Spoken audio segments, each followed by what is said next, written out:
You ever wonder how Netflix just knows what you want to watch next? Or how Starbucks seems to send you an offer for your favorite drink right when you're thinking about it?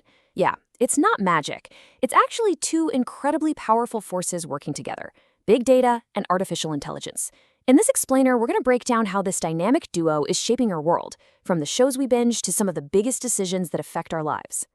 So, to really wrap your head around the scale we're talking about, let's start with this number: 1.7 megabytes. According to researchers, that's how much new data gets created every single second for every person on Earth. This constant, massive river of information is the raw material for what we call big data. Now, when you hear big data, it's easy to just think, okay, that's just a lot of data. And, well, you're not wrong, but that's not the whole story. The term actually describes data that's so huge, moving so fast, and is so complicated that our old school ways of processing it just can't keep up. To really get it, we need to look at its four key ingredients. These are the famous four V's that make big data, well, big. Volume is that insane scale we just talked about. Velocity is the mind-blowing speed it all happens at. Think about real-time stock market data or your social media feed refreshing. Variety means we're not just talking about neat spreadsheets. It's everything from photos to videos to sensor data from your watch. And finally, veracity. This one is absolutely critical. Is the data accurate? Can we trust it? Because without that, the other three V's are pretty much useless. So, we've got this gigantic ocean of data. It's a potential treasure chest full of incredible insights. But it's way too deep and chaotic for any person or even a huge team of people to make sense of on their own.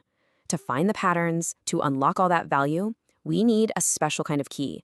And that key, you guessed it, is artificial intelligence. And this is where we get to the real heart of it all, this incredible symbiotic relationship between big data and AI. You can think of them as two sides of the same coin. Seriously, one can't really do its job or reach its full potential without the other.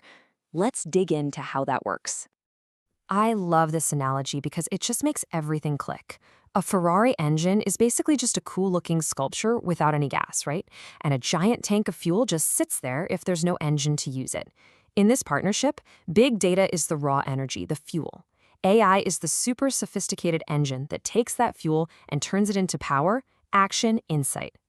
And here you can see their different jobs. Big data is all about collecting and managing the raw material. It's the what. It tells you what happened. AI, on the other hand, is the brain. It's the intelligent processor that learns from all that raw data to tell you why it happened and what's probably going to happen next. It gives us the all-important so what. Okay, enough with the theory. Let's talk about the real world. How does this partnership actually make a difference? We're going to look at a couple of companies you definitely know and see how they're using this data and AI engine to create some massive wins.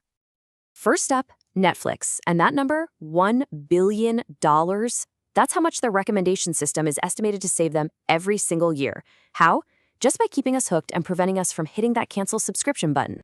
So how do they pull it off? Well, they meticulously track pretty much everything we do on the platform. What you watch, when you pause, what you give a thumbs up. The AI then crunches all this data from millions of people to power that famous recommendation engine. And the result is just wild. A full 80% of what people stream on Netflix is because of those personalized AI recommendations. All right, next, let's look at Starbucks. That number, 90 million. That's how many transactions they process every single week. Every latte, every croissant, that's another piece of data, adding to this giant pool of info about what we like to drink and eat. Starbucks uses its mobile app and its loyalty program to connect those 90 million weekly purchases to individual people. Then, its AI looks at your personal buying habits to predict what you might be into next. Then, boom, a personalized offer lands on your phone.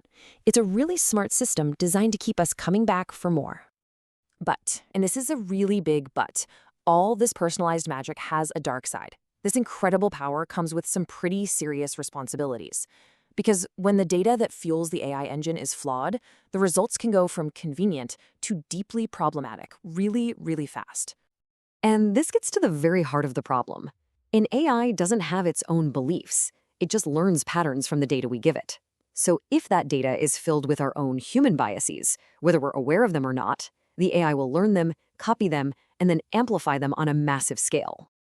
Take this wild story from Amazon. They built an AI to help them screen job applications, training it on 10 years of their own hiring data. The problem was, the tech industry was historically dominated by men, so the data was skewed.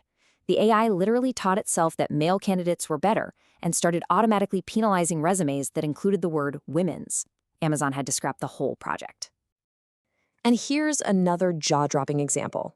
One major study on facial recognition systems found a tiny error rate for light-skinned men, less than 1%. But for darker-skinned women, the error rate shot up to nearly 35%.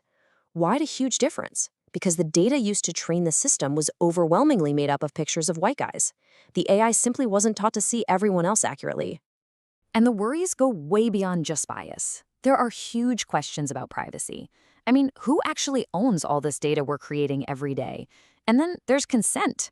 Let's be real. Who actually reads those super long, complicated privacy policies before clicking agree? And finally, there's transparency. If an AI makes a huge decision about you, like for a loan or a job, it's often basically a black box. You have no way of knowing why it made that decision. So where do we go from here? Well, facing all these challenges has actually forced a huge shift in the AI world. The future isn't just about building bigger, faster models. It's about getting way more serious about the data itself. See, for a long time, the approach was model-centric. That means the focus was all on tweaking the algorithm, making the engine better and better, while the data was just kind of there. Now, the whole field is shifting toward a data-centric approach. The idea here is simple but revolutionary. The quality of the data is more important than the model. The focus is now on cleaning, improving, and managing the data before you even start building the AI. This new way of thinking comes down to one simple truth. Even the most brilliant AI is only as good as the data you feed it. Garbage in, garbage out. If you want to build AI that's trustworthy, effective, and fair, you have to start with high-quality, fair, and representative data. There's no way around it. Which leaves us with a final question to chew on. This engine of big data and AI is already rebuilding our world. It's not a neutral tool. It's a mirror that reflects the data we show it. The challenge for all of us, then, is to make sure that the data and the systems we build with it don't just repeat our past mistakes, but instead reflect the best of us, the fair and equitable world we're trying to build. What's our role in that? That's something to think about.